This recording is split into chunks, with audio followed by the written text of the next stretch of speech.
fulgurante bajo el sol. Nació el frente sandinista, mazorca y espiga de liberación. Cada grano fue una bala para conquistar la paz.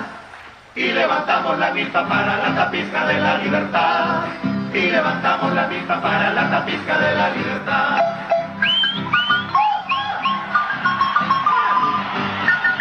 ¡Viva Nicaragua, dile! ¡Viva El Salvador!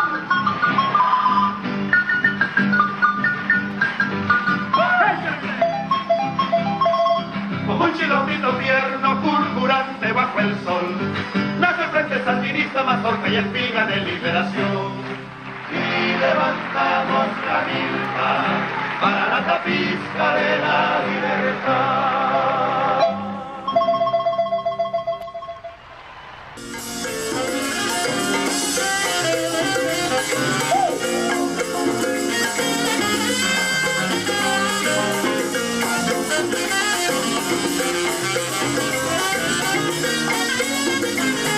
Cuando en 1979 la revolución sandinista triunfa en Nicaragua y el odiado dictador Somoza es expulsado del país, la gente comienza a soñar. Los pueblos oprimidos recuperan la esperanza de que sí es posible liberarse de un brutal tirano. Decenas de miles de personas de todo el mundo viajan a Nicaragua en los años 80 para participar en la reconstrucción de un país desangrado. Solo de la entonces Alemania Occidental llegan 15,000 brigadistas. Cosechan café y algodón, construyen escuelas, jardines de infancia y dispensarios médicos. Surgen 600 grupos de solidaridad y más de 30 hermanamientos entre ciudades de la Alemania Federal y Nicaragua. Yo estudiaba en ese momento en Münster y a mí también me atrapó el espíritu del cambio. En total viajé 4 veces a Nicaragua para trabajar en la construcción de una escuela y un jardín de infantes y para cosechar café. Un halo de fascinación rodeaba a los héroes y heroínas de la liberación como los poetas y escritores Sergio Ramírez, Gioconda Belli, Ernesto Cardenal y Dora María Telles. Daniel Ortega es elegido como el primer presidente de la Nicaragua libre. Los jóvenes revolucionarios lanzan de inmediato una campaña de alfabetización y vacunación. Además, quieren establecer una mayor justicia distributiva. Nacionalizan los bancos, expropian al clan Somoza y entregan la tierra a campesinos. Eso hace que la revolución en los años de la Guerra Fría sea única para nosotros. La pequeña república es el espejo de nuestros sueños. Una Cuba mejor, sin órdenes de arriba y con democracia de base. 45 años después, todo es diferente. Ortega ha pasado de ser un revolucionario aclamado a un brutal dictador que no duda en matar a manifestantes y encarcelar a antiguos compañeros de lucha. ¿Cómo se pudo llegar tan lejos?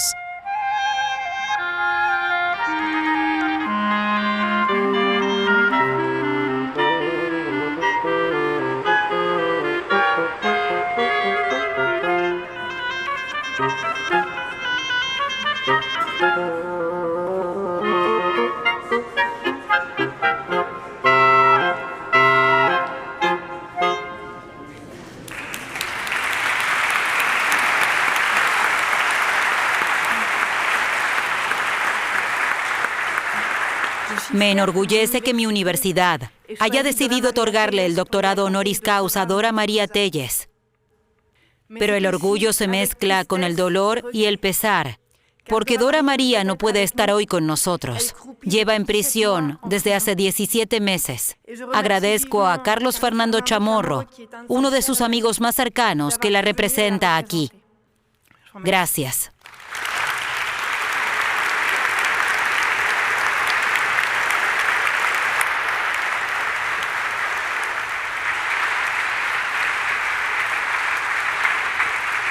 En Managua, a esta hora ya son más de las 10 de la mañana y el sol brilla con mucha intensidad. Pero la celda de Dora María Telles, presa política en la cárcel del Chipote, siempre se encuentra en penumbra. No hay suficiente luz, ni siquiera para distinguir la pasta dentrífica en el cepillo de dientes. La excomandante guerrillera, historiadora, intelectual y luchadora social, que hoy está siendo galardonada con este doctorado honoris causa, tampoco puede leer ni escribir en su celda, porque ese derecho humano elemental le ha sido prohibido por la dictadura familiar de Daniel Ortega y Rosario Murillo. Dora María Tellez arriesgó su vida en su juventud luchando con las armas en la mano contra la dictadura de Anastasio Somoza y nuevamente ha arriesgado su vida ahora al hacer una huelga de hambre en la cárcel durante 19 días como una forma extrema de protesta contra la tiranía Ortega Murillo. Muchas gracias.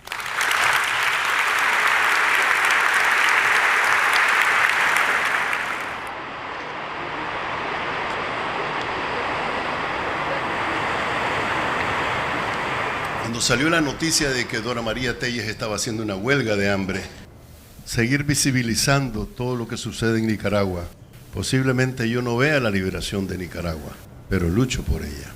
Inspirada en la sonrisa, Dora María Tellez. Yo soy pequeño como un gorrión. Siglos de sueños, de vergüenza y de valor. Yo soy de un pueblo sencillo como la palabra Juan, como el amor que yo entrego, como el amor que me dan. Yo soy. Cuando comenzamos la filmación, Dora María Tellez, una heroína de mi juventud, se encontraba aún en la infame prisión de El Chipote.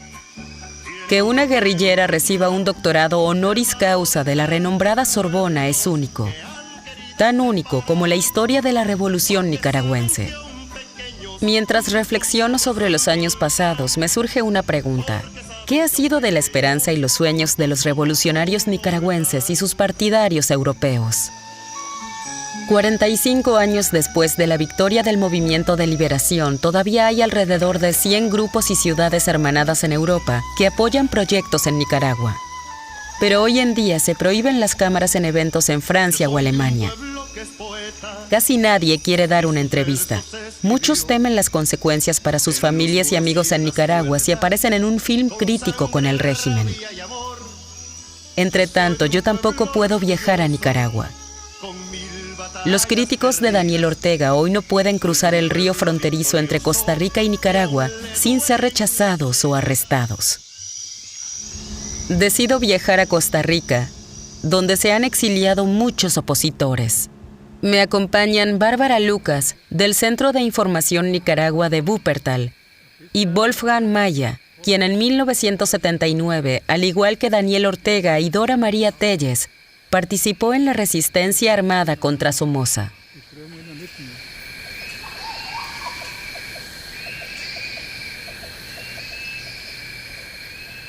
Allá, a 200 metros, está Nicaragua. Todo esto era selva.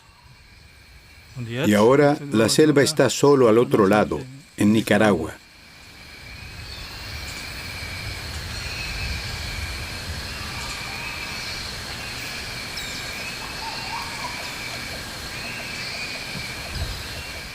Mis compañeros de clase me llamaban Che porque escribí en el periódico escolar sobre solidaridad con el tercer mundo y defendía que se puede luchar con las armas a favor de determinados ideales. Durante mucho tiempo milité en las juventudes socialistas, los Jusos. En la conservadora Baviera era lo más izquierdista. El SPD y también los Jusos tenían sus límites y a veces eran demasiado tímidos para cambiar algo. También participé activamente en el movimiento sindical.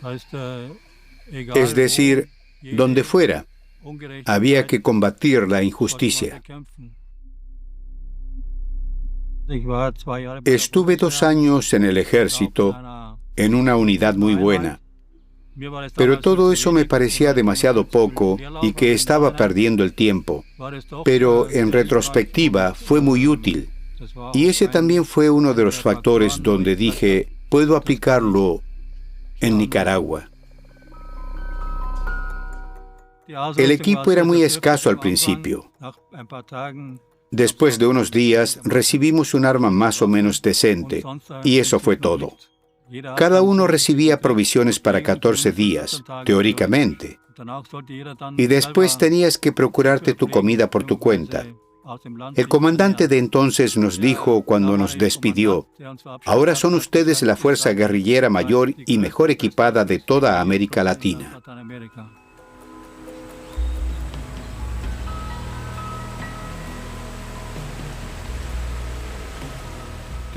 El río es relativamente grande y tiene mucha corriente. Nos trasladamos a la otra orilla. Era una situación peligrosa.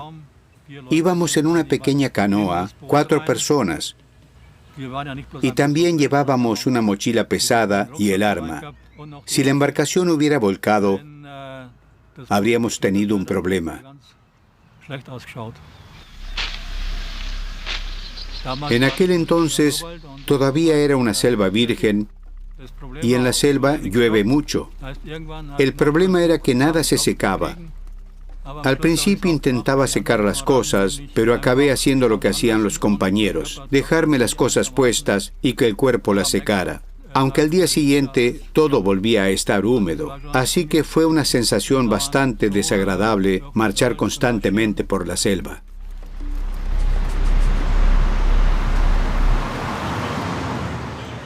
A finales de los años 70, en el movimiento de solidaridad circula la película Nicaragua, Patria Libre o Morir. Ofrece una visión de la lucha del FSLN, del Frente Sandinista de Liberación Nacional contra el dictador Somoza y su Guardia Nacional. En San José, Costa Rica, encontramos el antiguo cine donde Wolfgang Maya vio la película en 1979, antes de pasar a la clandestinidad y unirse al movimiento de liberación. En ese tiempo salió esa película que todo el mundo, era un evento enorme, era una cosa que toda la comunidad nica solo pensaba en eso. Nos dijeron que era un proyecto muy delicado. ¡Atención! Y que el equipo nuestro de filmación tenía que ser muy pequeño. La fuerza que tenía Somoza en la prensa internacional era grande y los periódicos, sobre todo periódicos norteamericanos y países latinoamericanos grandes, publicaban todo lo que decía Anastasio Somoza. Entonces ahí fue donde un grupo del Frente Sandinista piensa en hacer una película, un documental, para ayudarles a recoger dinero en el mundo. Ese espíritu independiente, esa ansia de libertad política, de libertad social, de libertad económica, que expresa el pueblo nicaragüense en su lucha de resistencia. Hermano, compañero, amigo, cuando nos ganemos la mañana, con su incendio de canto y banderas, entonces haré campo en mi casa, sabremos cuidar la nueva milpa, comeremos en la misma mesa y podrás dormir junto a mis hijos, hermano, compañero, amigo, hermano, compañero, amigo.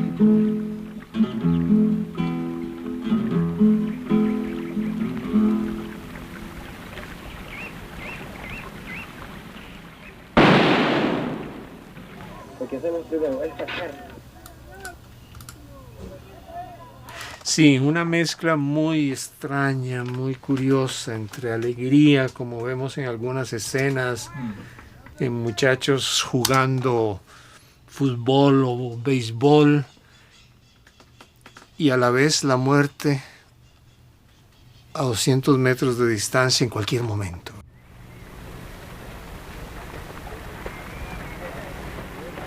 El ambiente en el campamento guerrillero era algo sombrío. Nadie decía nada. Bueno, era lo normal en organizaciones clandestinas. No se revela nada. Y de un momento a otro se decía, vayan y realicen una acción.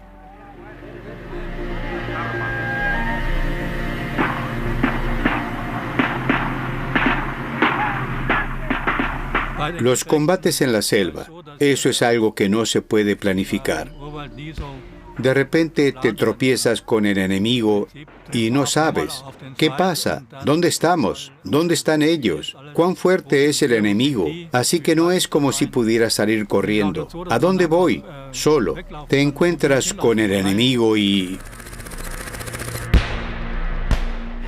¿Estamos claros?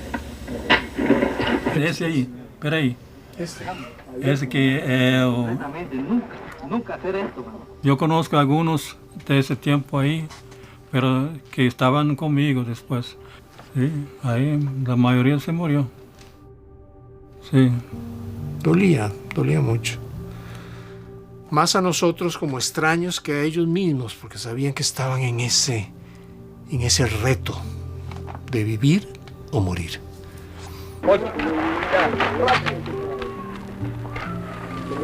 Rápido, compito. ¡Vamos!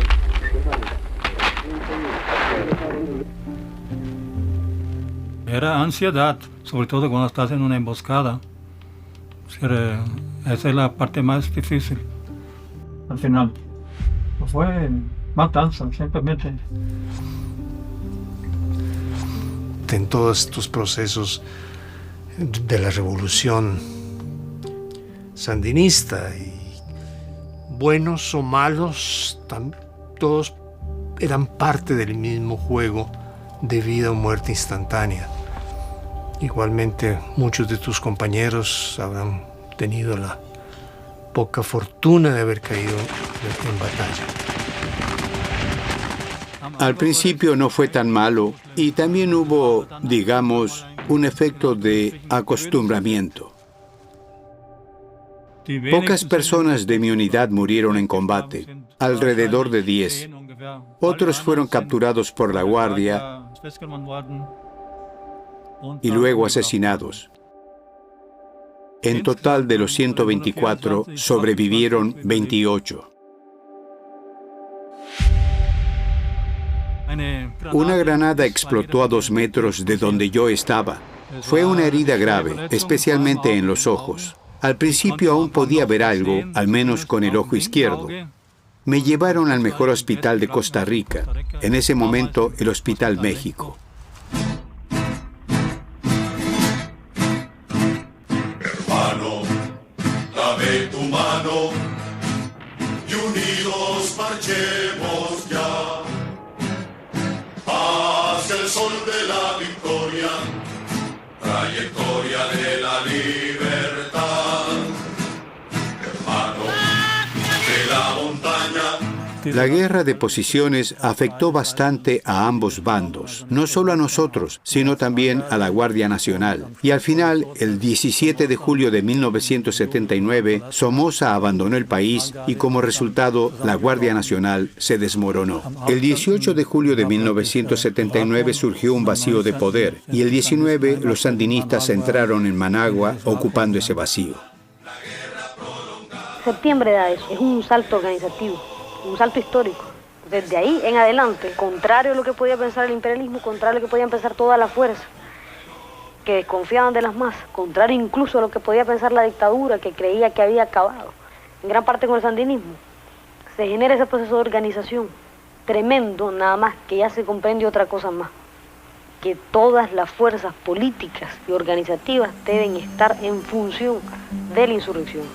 Yo soy de un pueblo pequeño, pequeño como un gorrión, con medio siglo de sueños, de vergüenza y de valor.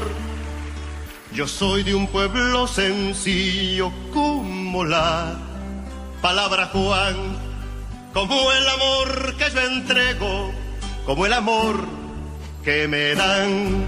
Yo soy de un pueblo nacido entre fusil y cantar, que de tanto haber sufrido tiene mucho que enseñar. Hermano de tantos pueblos que han querido separar, porque saben que aún pequeños juntos somos un volcán. Porque saben que aún pequeños juntos somos un volcán.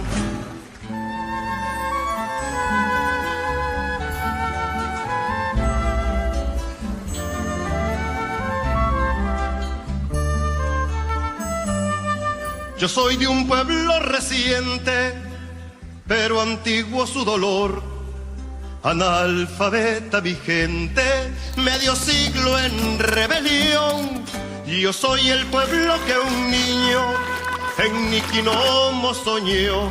Soy del pueblo de Sandino y Benjamín Celedón. Yo soy de un pueblo sencillo, fraterno y amigo que siembra y defiende su revolución.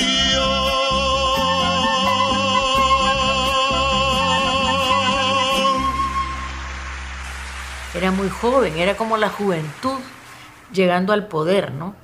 Y un montón de poetas llegando al poder, gente que era romántica, que había peleado con un gran heroísmo. Todo eso le dio una atmósfera a la revolución que es muy única. No fue muy única, no fue una revolución violenta que matara gente. Después de la revolución hubo mucho perdón, no hubo paredón. O sea, fue una revolución muy humanista.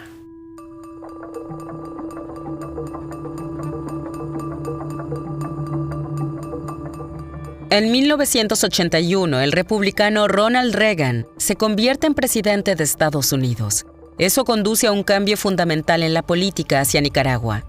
Reagan teme que la victoria sandinista fortalezca los movimientos de liberación en países como El Salvador o Guatemala, y de esta manera ponga en peligro la supremacía económica de Estados Unidos en el continente.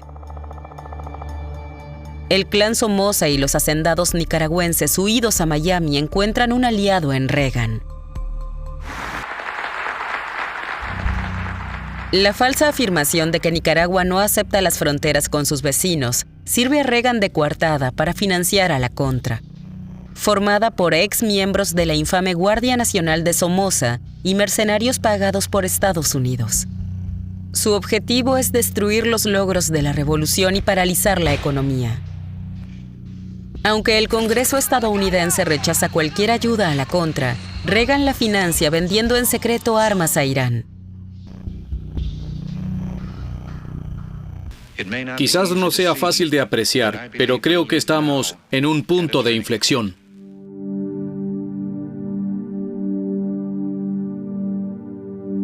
Además de la guerra de los Contras, Reagan impone un bloqueo económico a Nicaragua, un enorme desafío para los sandinistas. El gobierno germano occidental del cristiano-demócrata Kohl apoya la política exterior de Estados Unidos y detiene la ayuda al desarrollo para Nicaragua. Parte de la población rural se une a la Contra. Están descontentos con las políticas económicas centralizadas.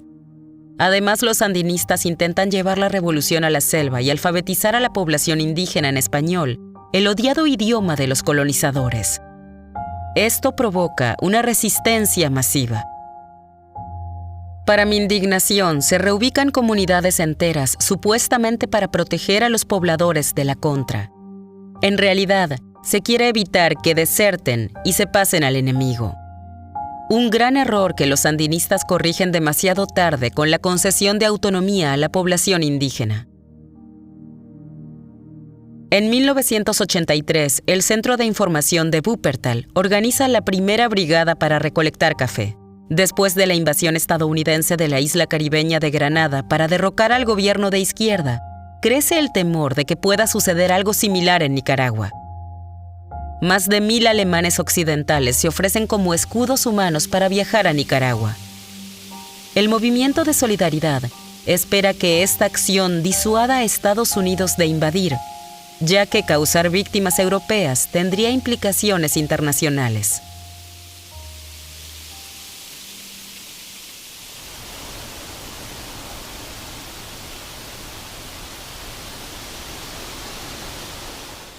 Yo estudiaba magisterio. En Renania del Norte, Westfalia, había prohibiciones laborales y congelación de contrataciones. No era lo que había soñado para mi vida, así que establecer un vínculo con Nicaragua y construir puentes allí y estar involucrada en algo era muy sugerente. Era una perspectiva, algo que daba sentido a mi vida. En el Centro de Información Nicaragua. Estaba a cargo de eventos, educación y también del archivo. Y de alguna manera logramos organizar un avión entero lleno de jóvenes comprometidos para ir a Nicaragua. Mucha improvisación, pero también mucho nos unimos y creamos algo genial. El entusiasmo es una fiebre contagiosa que se nutre de la idea de estar en el lugar correcto, en el momento adecuado y de dar forma a la historia.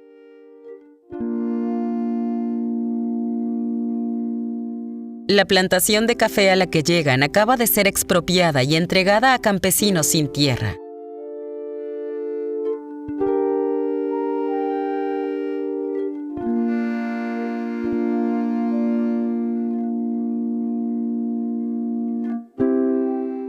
A principios de los años 80, los sandinistas encargan a Wolfgang Maya una tarea especial: reabrir la embajada nicaragüense en Bonn.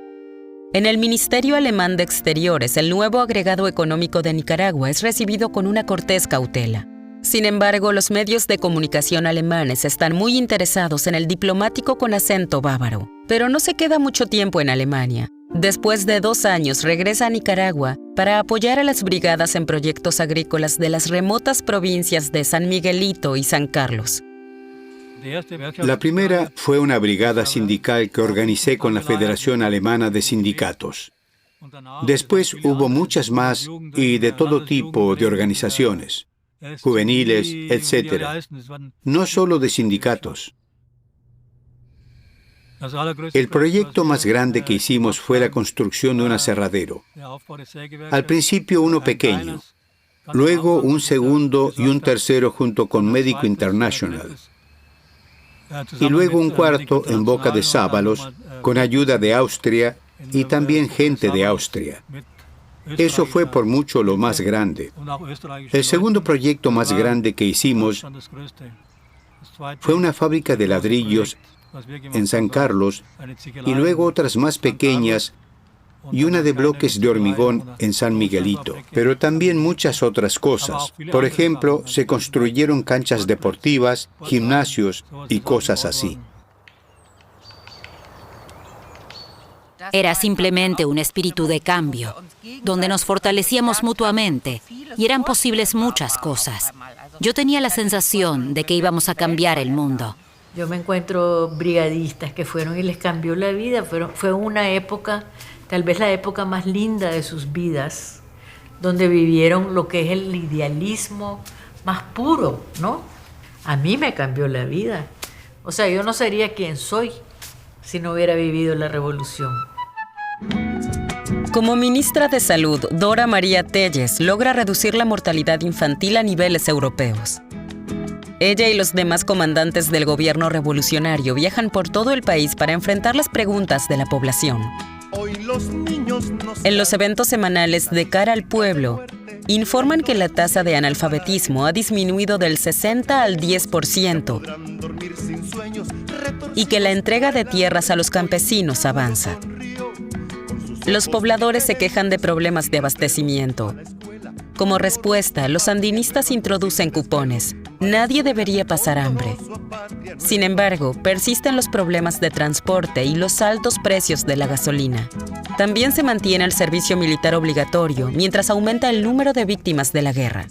En abril de 1983 estaba en Nicaragua. Tuvimos muchas reuniones de alto nivel, incluida una con Ortega. Y al final de ese viaje fue asesinado el primer alemán por la Contra, Tonio Flaum, un médico de Friburgo. Murió en una emboscada de la Contra en el norte. De repente, la guerra se volvió presente. Fue una conmoción para todos.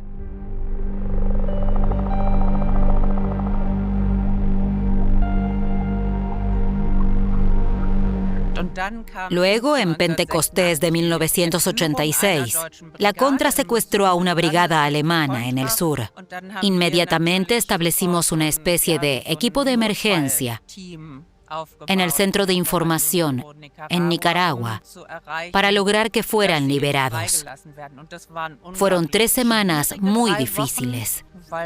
Teníamos mucho miedo, ya que no estaba claro en absoluto si serían liberados.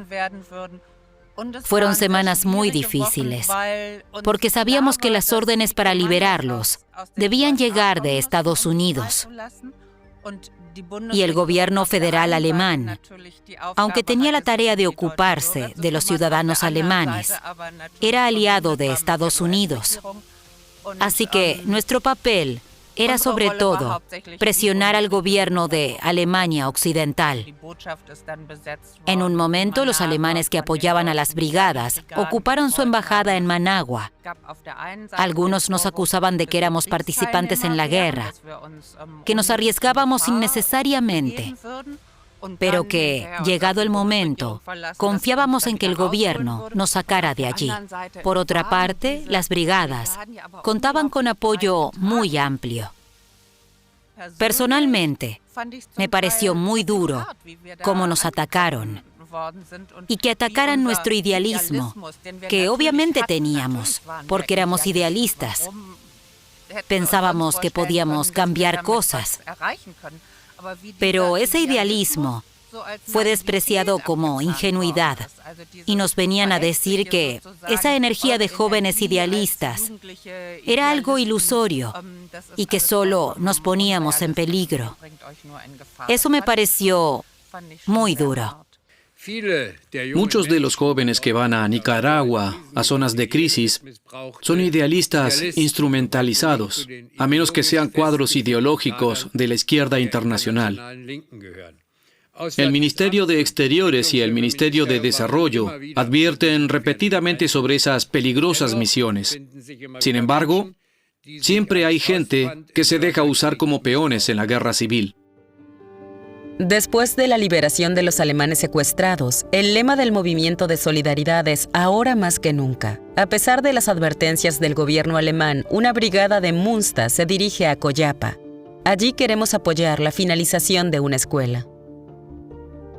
El secuestro me inquietó, como a todos nosotros, creo. Pero a pesar de todo, no estoy dispuesta a ceder ante esa presión ejercida por la contra y no ir.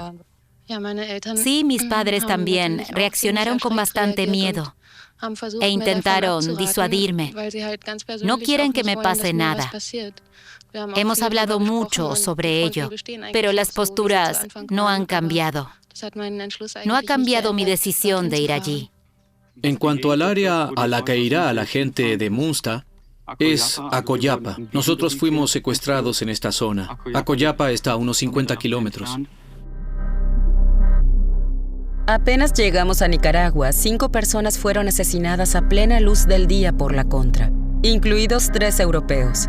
El suizo Ivan Libras, el francés Joël Fiet y el alemán Bernhard Koberstein. Cayeron en una emboscada y fueron ejecutados. La noticia se extendió durante la noche como un reguero de pólvora.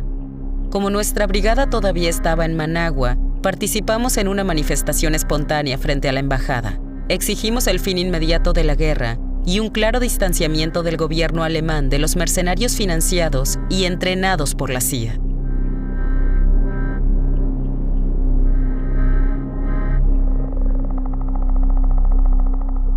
Es el canto de mi tierra, pedacito Nicaragua. Es el canto de la sierra, de los ríos y montañas.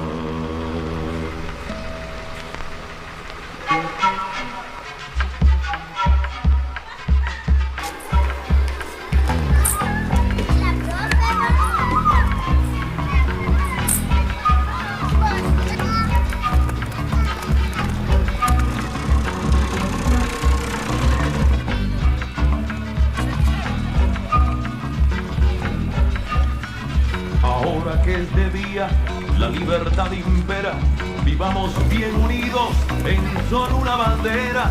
Ahí viene el sol brillando y con el nuevo amanecer guía nuestro camino para siempre vencer. La salida, como dice el mandado, lo que decide. Si yo salgo.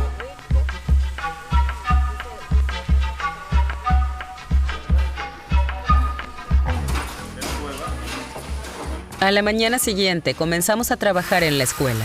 La estructura básica existía desde hacía años, pero faltaba el dinero para continuar la obra. Uno es para sala de espera de los maestros. Otro es biblioteca. Eso para nosotros. Esos son pisos de la escuela de Münster. Ahorita que estamos viendo los mami. Que lo busque aquí en la biblioteca. No le he preguntado a Mari. Se necesita valor aquí.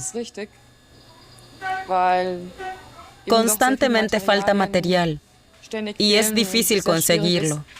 Por ejemplo, una vez cavamos una zanja, un canal de desagüe de unos 100 metros de largo. Trabajamos 40 personas durante una semana para cavar ese canal de desagüe solo con las manos desnudas. Eso, por supuesto, sería inimaginable en Alemania. Allí se hace en 2 horas con una excavadora y ya está.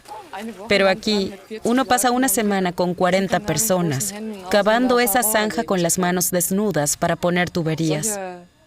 Ese tipo de cosas suceden acá todo el tiempo.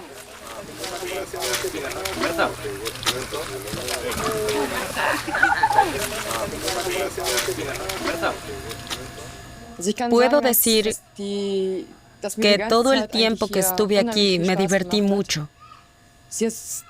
Disfruté la colaboración con los estudiantes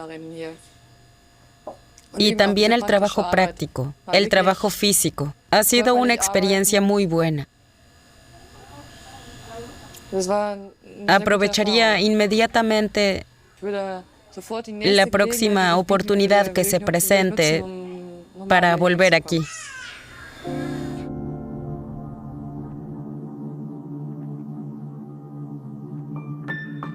La situación sigue agravándose. La guerra es cada vez más brutal. Por las noches escuchamos impactos de lanzagranadas. El número de combatientes caídos y heridos que son llevados al pueblo aumenta. Las carreteras cercanas a Acoyapa se revisan diariamente en busca de minas después de que la contra volara un autobús con civiles. Freddy Galeano es el asesor responsable de las cooperativas recién formadas alrededor de Acoyapa. Nos impresiona mucho su dedicación para una distribución justa de la tierra. Nos pide ayuda financiera para una cooperativa en zona de guerra que ya ha sido atacada varias veces. Poco después nos enteramos de que fue secuestrado, torturado y asesinado brutalmente por la contra.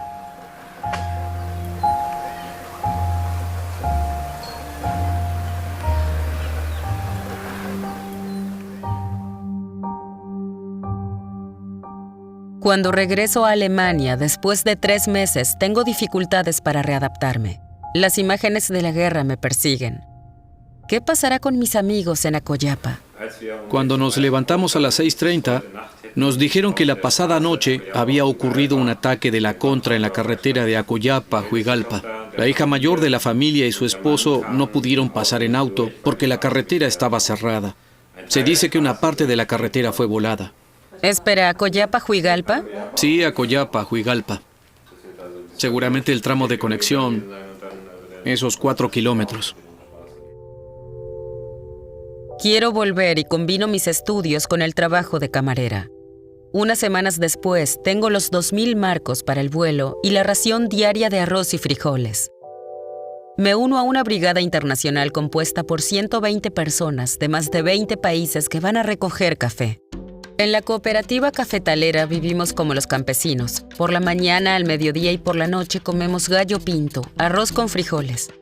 Dormimos con nuestra ropa de trabajo, llevando siempre encima pasaporte, dinero y boletos de avión para huir a los cafetales en caso de ataque. De noche oímos disparos. En una cooperativa vecina, la Contra mata a 4 nicaragüenses en un ataque. Eso nos alarma, y algunos de nosotros abandonan el trabajo y regresan a Europa anticipadamente. Otros quieren armarse, pero no saben cómo manejar un arma. Afortunadamente, los sandinistas rechazan tales solicitudes de manera rigurosa. Curiosamente, no tengo miedo de morir. El trabajo y las condiciones de vida nos lo exigen todo. Algunos días tenemos hambre y sed, porque no hay suficiente agua potable ni frijoles para todos. A pesar de eso, todas las noches sacamos las guitarras, bailamos y cantamos. Es un sentimiento indescriptible estar entre tantas culturas diferentes. Gente de Australia, Canadá, Noruega, Argentina y Sudáfrica, pero también está presente el bloque del Este, funcionarios de Rusia, Checoslovaquia, Bulgaria y la Alemania Oriental. Al llegar a Nicaragua deben entregar sus pasaportes. Tienen prohibido oficialmente entablar contacto con nosotros, los de países occidentales, algo que por supuesto se elude de inmediato, pero no tenemos mucho que decirnos. Los cuadros del Este han traído su propia comida que no pueden compartir con nosotros. Algunos no entienden que asumamos tantas penurias por nuestra cuenta y que arriesguemos la vida.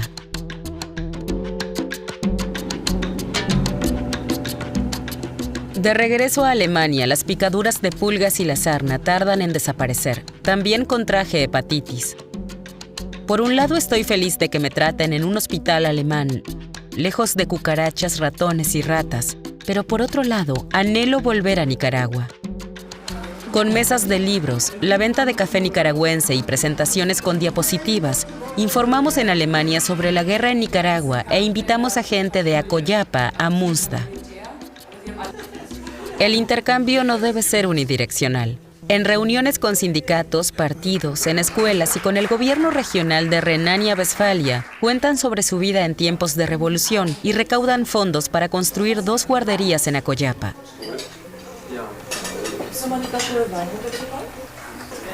Cuando en 1988 vuelvo a Nicaragua por tercera vez para ayudar en la construcción de 2 guarderías en Acoyapa, compruebo que la euforia inicial ha dado paso a una brutal realidad. Casi todas las familias tienen muertos que lamentar. Cuando los soldados regresan traumatizados del campo de batalla a Acoyapa, a menudo hay solo silencio. Lo indecible, los horrores y la incapacidad de compartir las experiencias se leen en sus ojos. El terror está reflejado en sus rostros. La llegada de Gorbachov al poder en la Unión Soviética insufla vientos de cambio tras la cortina de hierro. El bloque oriental, incluida la Alemania del Este, empieza a tambalearse y las entregas de grano y armas son cada vez más escasas. Los ingresos de los nicaragüenses caen al nivel de la época de Somoza. El 40% del presupuesto estatal debe destinarse a defensa. Los sandinistas consideran abolir el servicio militar obligatorio, pero lo condicionan a las elecciones de 1990. Un gran error.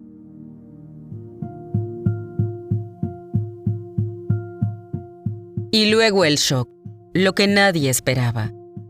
En las elecciones de 1990, 11 años después del triunfo sandinista, la población, agotada por la guerra y la economía de escasez, vota contra unos revolucionarios seguros de su victoria. No podemos creerlo. La UNO, una coalición apoyada por Estados Unidos, de 13 partidos desde la extrema izquierda hasta la extrema derecha, gana las elecciones. Violeta Chamorro se convierte en presidenta. A la presidenta electa, señora Violeta Barrios de Chamorro.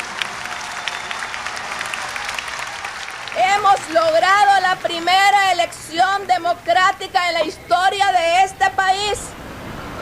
Confieso que me siento muy emocionada en este momento tan importante para Nicaragua. Hay muchas razones por explicar la derrota sandinista. Habían heredado de Somoza un país destruido y sumido en la pobreza extrema. A ello se sumó la guerra de la Contra dirigida por Estados Unidos, en la que 50,000 nicaragüenses perdieron la vida. Ninguna revolución se ha cobrado proporcionalmente a su población más víctimas mortales. La situación se agravó con el bloqueo económico de Estados Unidos, el comercio centralizado con precios fijados para productos agrícolas, la inflación, la burocracia y la política de reasentamiento en la costa atlántica.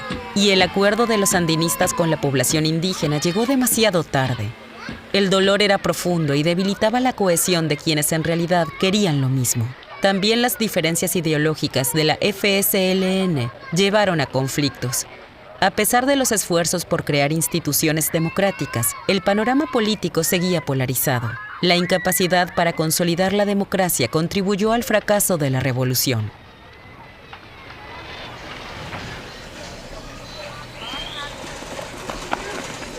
Poco antes del traspaso del poder, algunos funcionarios sandinistas en la órbita de Ortega logran una riqueza increíble de la noche a la mañana. Se apropian sin escrúpulos de acciones, propiedades e inmuebles.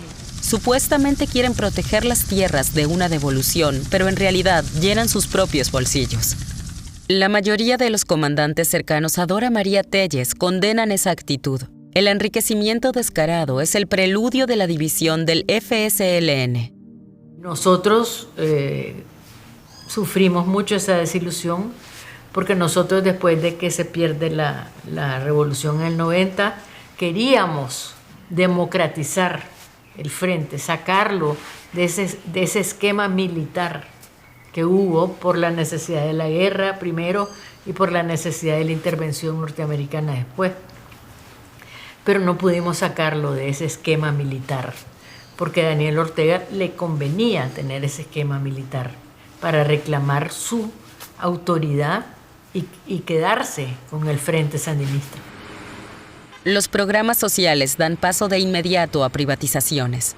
El nuevo gobierno de Violeta Chamorro condona incluso a Estados Unidos los $17,000 millones de indemnización que el Tribunal Internacional de Justicia había ordenado pagar por las atrocidades de la Contra. La Contra se desmoviliza, la pobreza se dispara. Los terratenientes expropiados que se habían refugiado en Miami regresan a Nicaragua. Muchos recuperan sus plantaciones de café y algodón o son indemnizados. Pocas cooperativas sobreviven.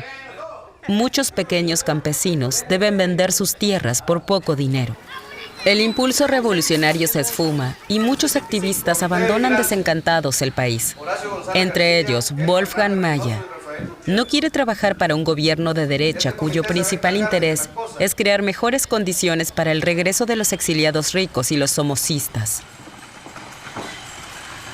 Miro con melancolía hacia atrás a lo que fue destruido por el cambio. Diría que de los 3 períodos que viví allí, antes y después de la victoria, el tiempo entre 1983 y 1988 fue definitivamente el período que me dio más satisfacción. Es decir, el tiempo que estuve en Río San Juan, en el gobierno regional, primero elaborando proyectos y luego implementándolos junto con la gente de allí, pero también involucrando a personas de fuera, sobre todo brigadistas, personas de Francia, Italia, Austria y Alemania, personas con las que todavía tengo contacto. Fue una buena época y también gratificante por el trabajo que hicimos. Lo que fue muy malo después, con el cambio de 1990, es que muchas de las actividades que habíamos realizado, especialmente en el ámbito económico, fueron completamente destruidas.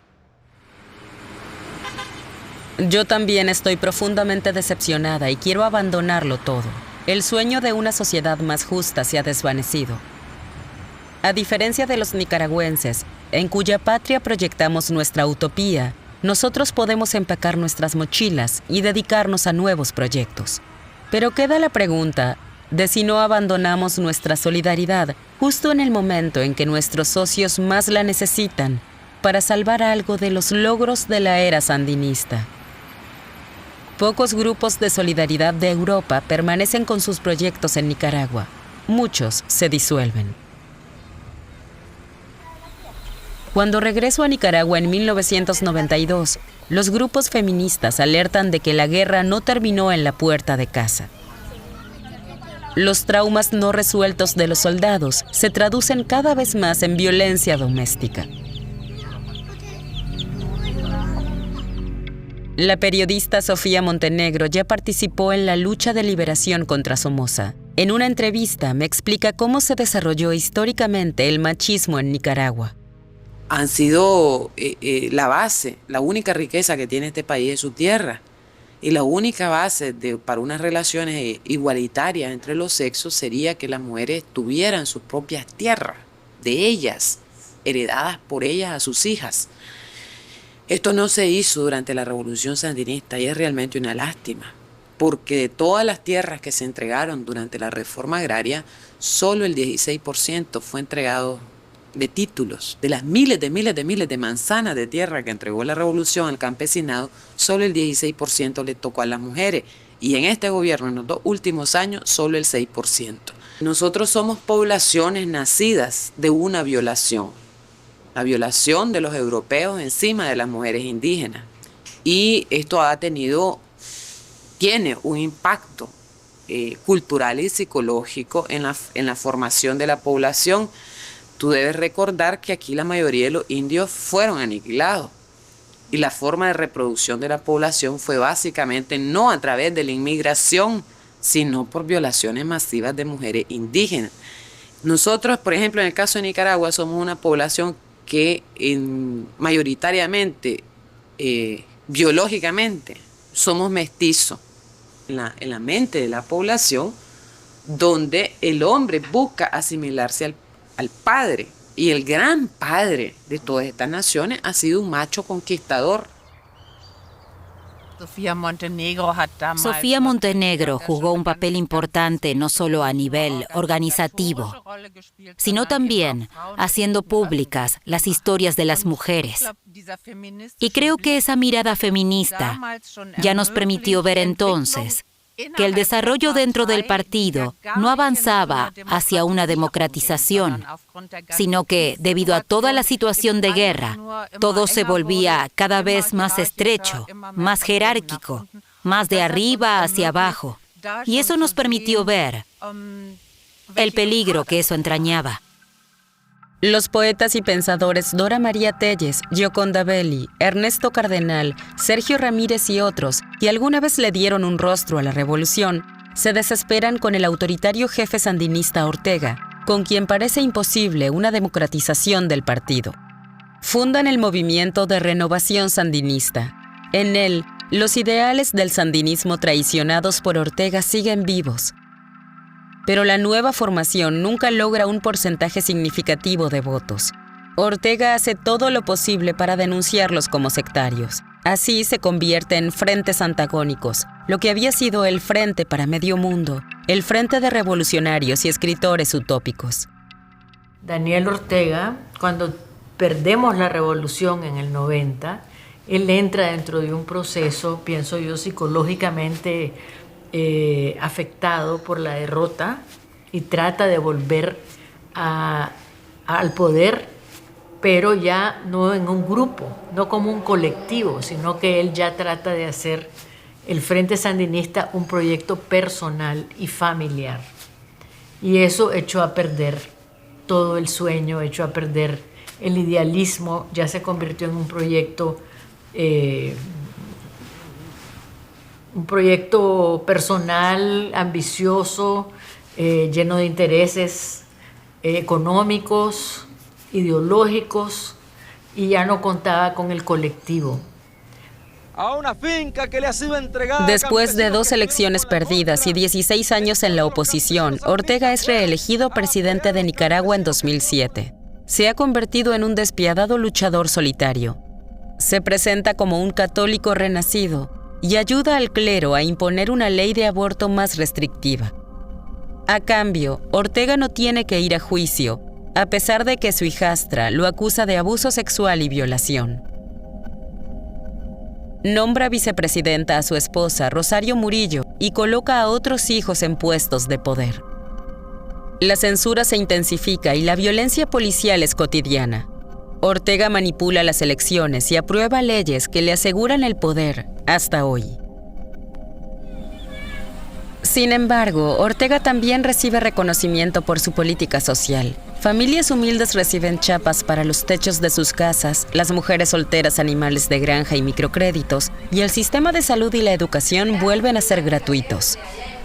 Los fondos para esto provienen de un acuerdo con Venezuela que incluye una cooperación en el suministro de energía.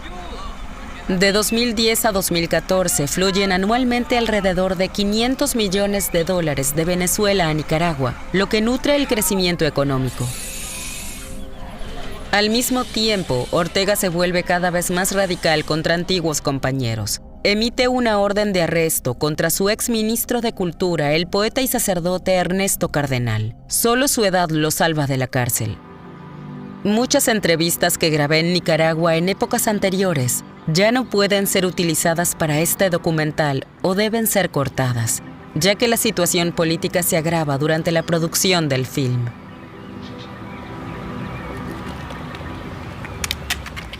Los entrevistados temen ser encarcelados por expresar críticas al régimen. Quienes aún se atreven a aparecer ante la cámara viven exiliados en Costa Rica. Nos encontramos con Sofía Montenegro en un parque público. Tanto tiempo. No quiere que nadie sepa dónde vive, por miedo a los sicarios. Antes de que Daniel Ortega llegara al poder, nosotros sacamos un manifiesto del 8 de marzo. 6, antes de las elecciones de 2007. Que decía, si Daniel Ortega llega al poder, va a ser una dictadura. Sí, eso no lo duden nadie. Nosotras no le damos ningún voto de confianza a Daniel Ortega. Ojalá nos hubiéramos equivocado, pero no nos equivocamos. Porque salió peor de lo que cualquiera hubiera esperado, ¿verdad? Porque la dictadura sobrepasó todo. Entonces, ni en los más locos delirios que pudiéramos haber, políticos que pudiéramos haber tenido, no podíamos haber imaginado toda esa mierda. Pero sí sabíamos de que no tratamos de persuadir, hicimos campaña para que la gente votara por último por los liberales, ¿verdad? No, peor. Y al final no es que ganó, se robó las elecciones desde entonces. Y de ahí no ha parado. Había un proceso más que todo de purgas que de democratización, ¿verdad? Todo el que criticaba, hablaba o reclamaba espacio, pues le cortaban la cabeza, ¿no? Entonces, no solo jodió su país, sino que jodió el nuestro.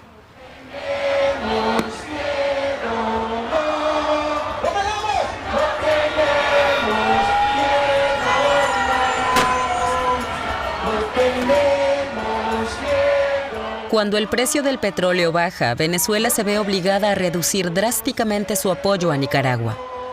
Ortega se ve obligado a recortar programas sociales.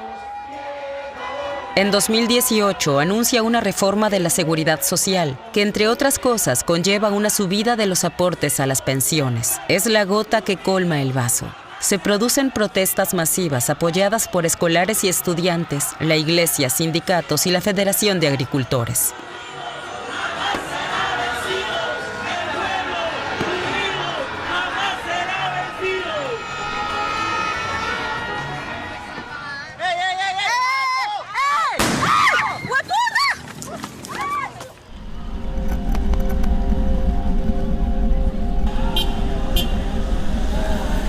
Los manifestantes levantan barricadas, parecido a los tiempos de Somoza. Pero esta vez Ortega, junto a sus matones y a su aparato represivo, está del otro lado. Ninguno de nosotros hubiera podido imaginar que la tiranía de Ortega llegaría tan lejos como para ordenar disparar contra su propio pueblo. Unos 400 manifestantes mueren a manos de la policía y grupos paramilitares. Miles resultan heridos. Quedó en estado de shock.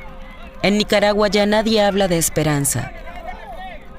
Del joven revolucionario Ortega solo queda un hombre insaciable de poder.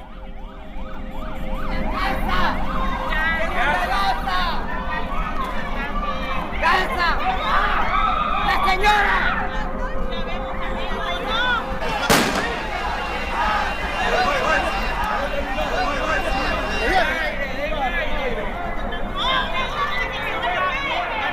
cuando empezó a golpearnos, a tirarnos gas lacrimógeno, a dispararnos afuera de las universidades.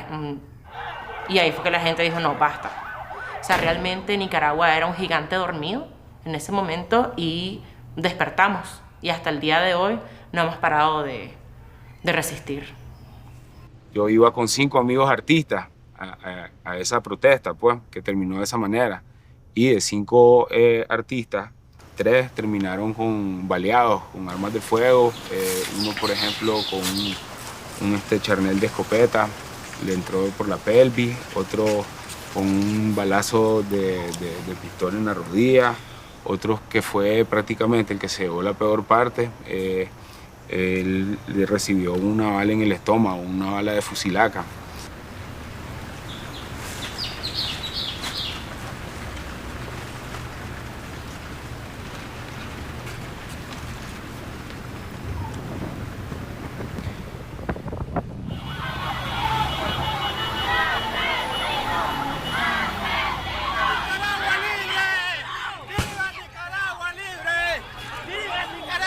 Cientos de opositores son detenidos y sufren graves violaciones a los derechos humanos en prisión.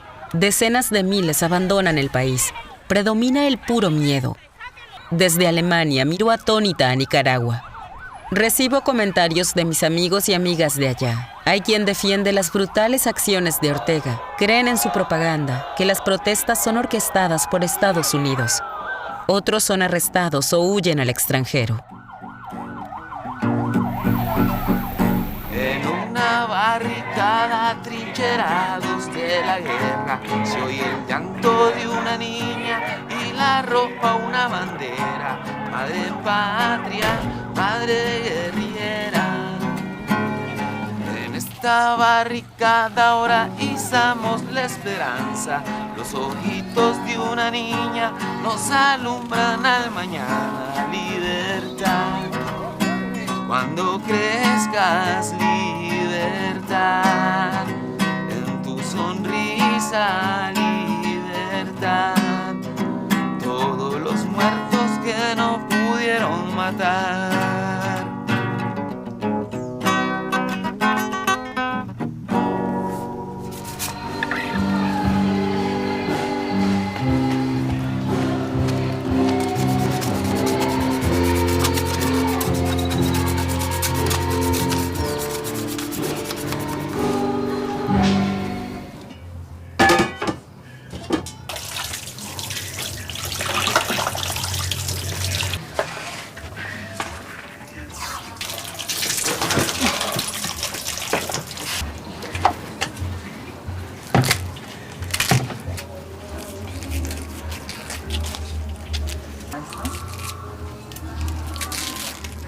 Estaba cumpliendo los 12 años, así.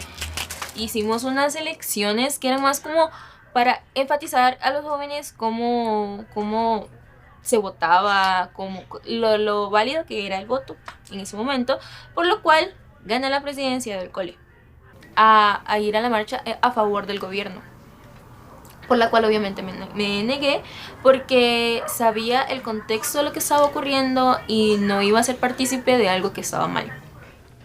Con las cuales pues llegó un momento a otro en el que una camioneta se paró enfrente de nosotros y nos secuestró a las 4. Nos dijeron que eso nos iba a servir como lección para que nosotros fuéramos a la marcha, porque era algo totalmente obligatorio al ser. Eso fue duro, fueron 4 horas de zozobra, pero horrible, horrible, horrible. Al siguiente día pasó lo que más temía.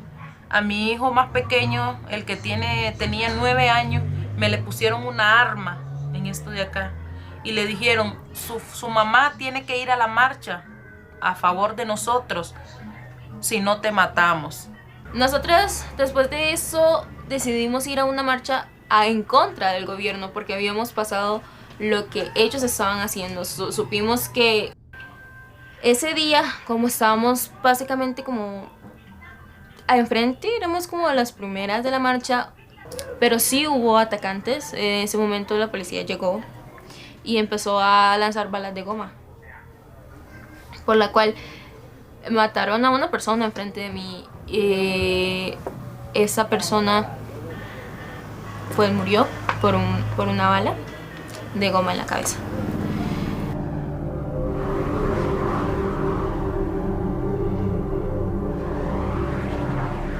Muy traumático ver a una persona morir abrazada a ti, básicamente como para que la bala no me diese a mí, porque siento que si acaso esa persona no hubiese estado enfrente, y es algo que obviamente voy a agradecer toda la vida, no sé quién es esa persona, nunca supe quién era, porque el shock del momento, yo solamente quería salir corriendo de ahí. En ese momento yo dije, no, yo me voy de aquí, porque primero la vida de mi hijo y después el resto. Yo no conocía Costa Rica porque nunca había venido, pero yo dije, Costa Rica es más cerca.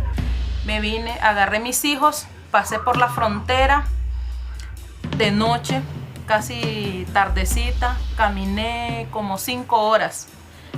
Me acuerdo que había palos de naranja y comimos naranja en todo el camino.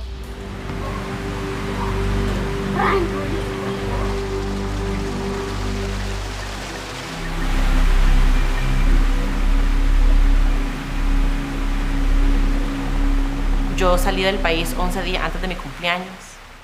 Y cuando me miré en esa situación en la que no estaba con mi familia, no estaba con mi abuela, no estaba con mis hermanos, sino que estaba metida en un cuarto que era una bodega en realidad, con un colchón en el piso, completamente sola, yo ese día lo pasé llorando y llorando.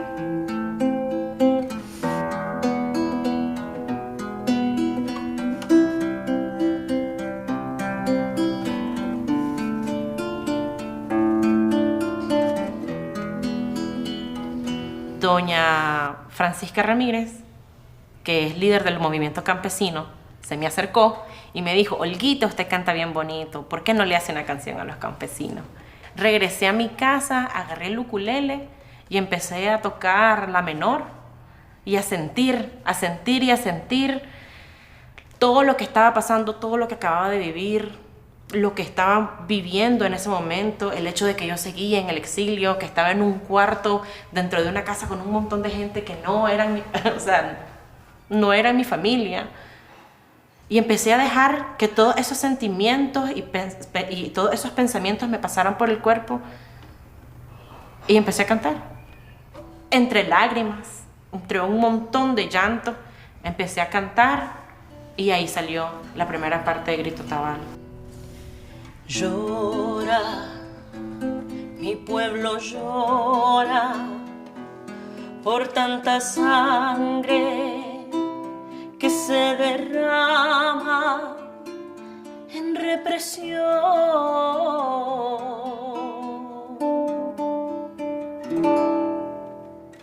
El madroño no logra reverdecer si el colono tala y quema por doquier, y en la ciudad niños sueñan con el regresar de padres y hermanos que desde una celda exigen justicia y libertad. Ni un paso atrás, campesinos lideran las marchas, levantando bandera y la voz, con un grito a tabal que se escuche por cada rincón. De norte a sur, dignidad se levanta en los tranques, Monimbo me prende el corazón, y en las costas caribes llega el tiempo de su redención. Oh, oh, oh. La, la, ira, ira, ira, ira. Canta, mi pueblo canta, lucha y levanta nuestra bandera contra el opresor.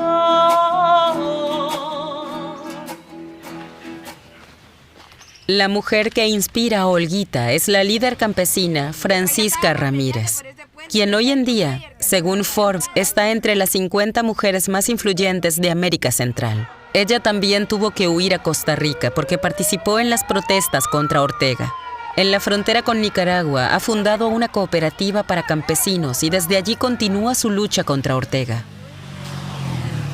Cuando filmamos con Francisca, descubrimos que ella conoció a Wolfgang Maya en los años 80, cuando él trabajaba con un equipo de construcción sandinista cerca de su pueblo. Su posterior esposo luchaba entonces en la contra, en protesta contra la política de reubicación sandinista. Wolfgang y él podrían fácilmente haberse enfrentado. Lo que siempre me fascina de la gente en Nicaragua es su valentía para perdonar. Desde que la Contra depuso las armas, sandinistas y ex-contras a menudo colaboran en proyectos. El que hizo el puente. Este trabajaba con Orozco, con Chonduarte. Con Orozco, con Chonduarte. Sí, es que él era yunta de mi tío Sergio. Y le queríamos contar que lo mataron. Él le decía a mi mamá... Es el que le conté yo. ¿No? Es el que le conté que mataron por el puente. Sí, él lo conocía. Él era...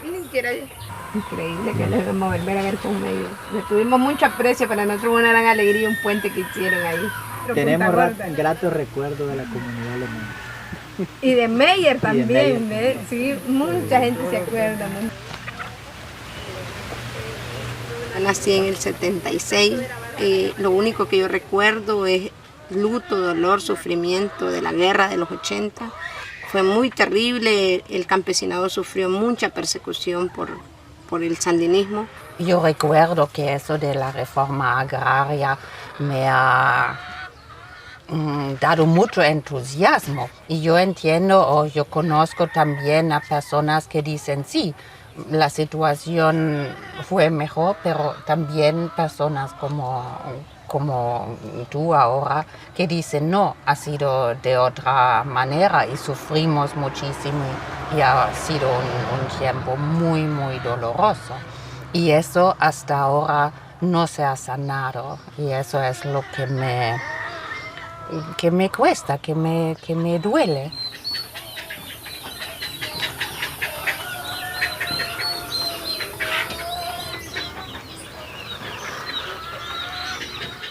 Así construimos esto con tela y hoy ya tenemos un gran avance porque ya pudimos comprar unos lotes de terreno para que las 23 familias puedan ubicarse. Que hay 45 niños y adolescentes que van a la escuela, van al colegio, están yendo al técnico, pues tengan mejores condiciones dignas de poder. Y con hambre no se puede pensar, y que es necesario pues tener algún mecanismo y sostenernos y garantizar que podemos ayudarle a otros campesinos para poder seguir la lucha.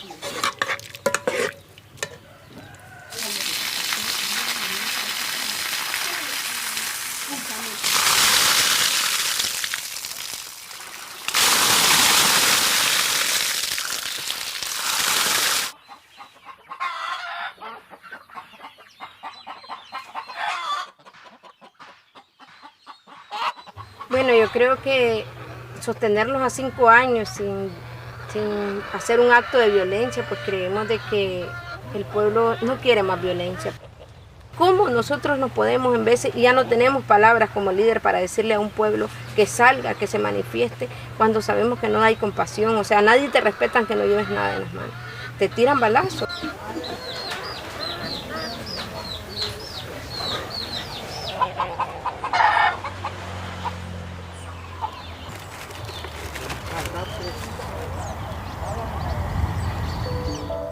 La alegría es inmensa cuando Ortega, en febrero de 2023, excarcela sorpresivamente a más de 200 presos políticos y los deporta a Estados Unidos. Entre ellos se encuentra la heroína nacional Dora María Tellez. A sus casi 70 años, tuvo que pasar 605 días en aislamiento.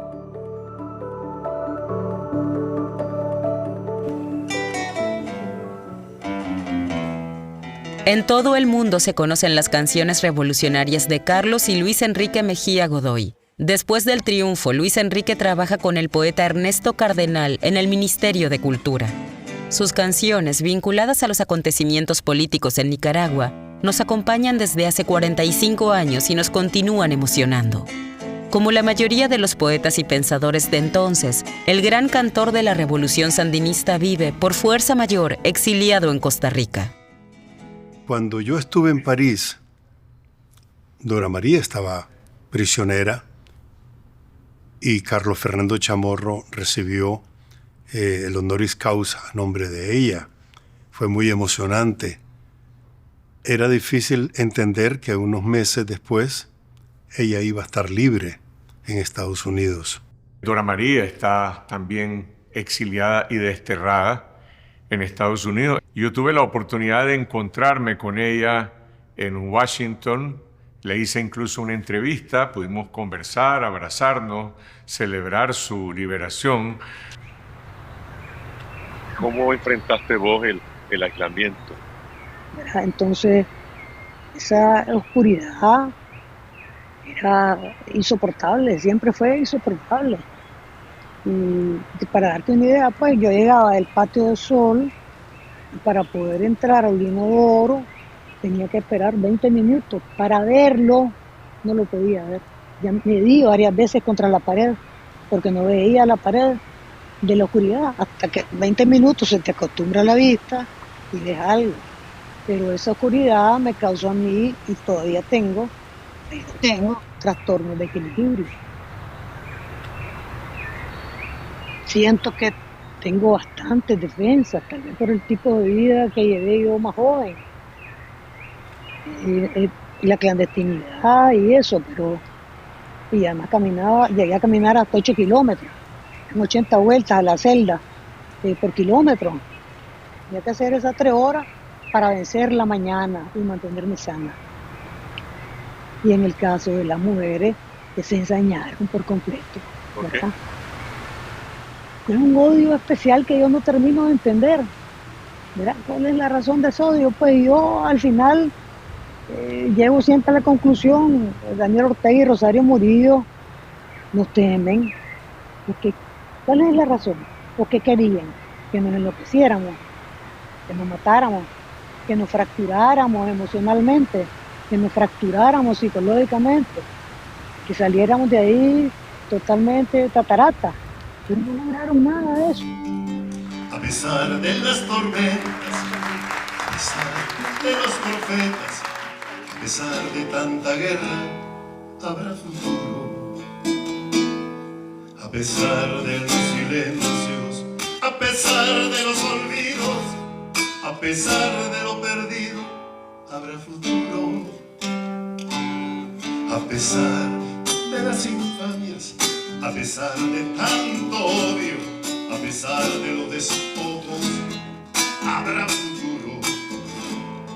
A pesar de las mentiras, a pesar de la violencia, a pesar de tanta inercia, habrá futuro. Yo lo veo en el jardín de tus pupilas y en mi corazón que sueña y que respira. Yo lo veo cada vez que me despierto y restaño las heridas de mis sueños imperfectos. Yo lo veo en la sonrisa de mi madre.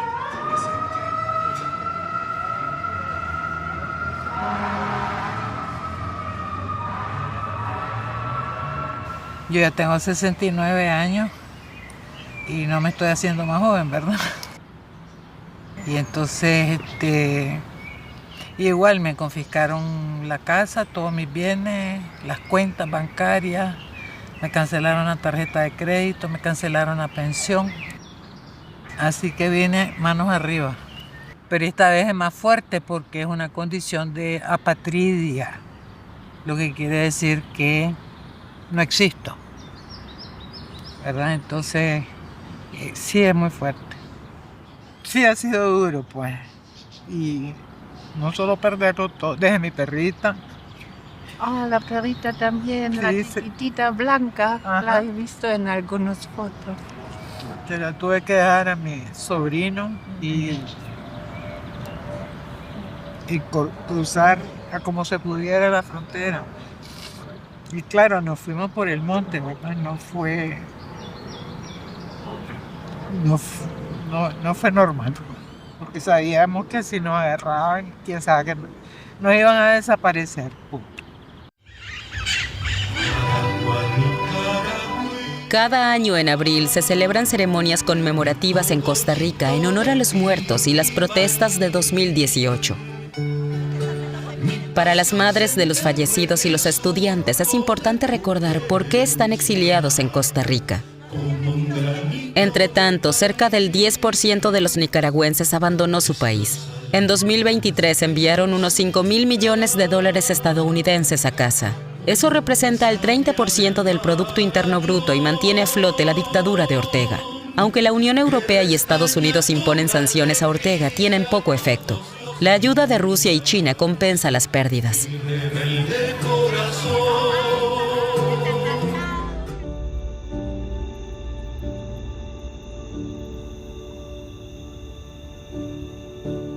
A mí me duele como simpatizante del Frente Sandinista lo que está sucediendo. Es una pesadilla que creo que está viviendo el pueblo de Nicaragua en este momento, o al menos una gran mayoría, y de nuevo con el gran temor de que hay un alma que está diciendo silencio o muerte, vida o muerte, como decía el Frente Sandinista. 45 años de Somoza y ahora quiere 45 años de Ortega. Es totalmente insatisfactorio, por supuesto, que muchas cosas que uno hizo durante años y que costaron mucho esfuerzo y dinero desaparezcan, se arruinen. Simplemente marcó nuestras vidas. Para mí fue una parte increíblemente importante de mi vida. Y sin duda valió la pena. No porque todo fuera genial, sino tal vez porque así es la vida. Porque así es como funciona la vida. Y cuando uno es joven o idealista, porque yo era más idealista de joven que ahora, y porque las derrotas simplemente forman parte de la vida. Yo creo que la poesía, la música, es el espíritu de Nicaragua. Y ese espíritu hay que mantenerlo vivo, hay que mantenerlo.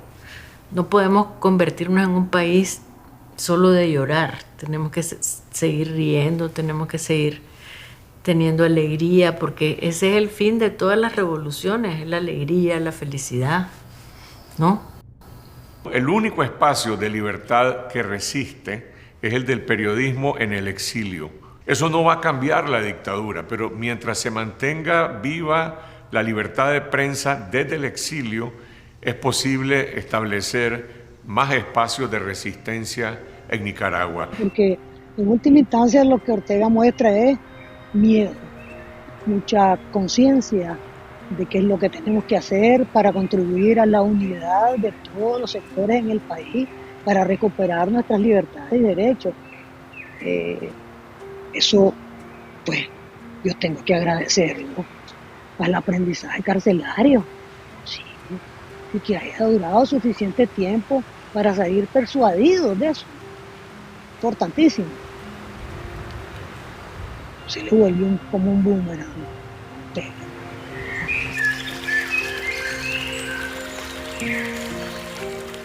No conozco a casi nadie que lamente haber estado en Nicaragua.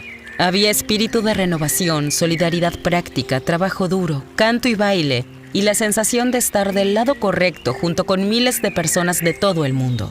Algunos jóvenes con los que trabajamos en Acoyapa ahora enseñan en las escuelas y jardines de infancia que construimos juntos. Las revoluciones no tienen que fracasar, pero tampoco se pueden planificar. Viven de idealismo e improvisación. El mundo necesita el entusiasmo de la juventud. La cuestión de la justicia distributiva hoy es más urgente que nunca. Espero poder regresar a Nicaragua algún día. Todavía es mi país favorito. Fue un sueño del que nos despertamos. Lo que ha quedado es el coraje de los y las nicaragüenses.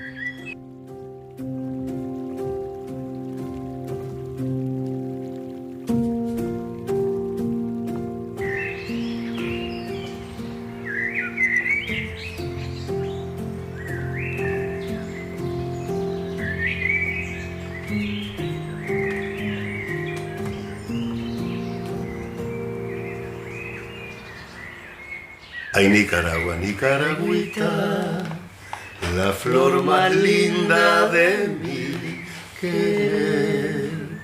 abonada con la bendita nicaragüita,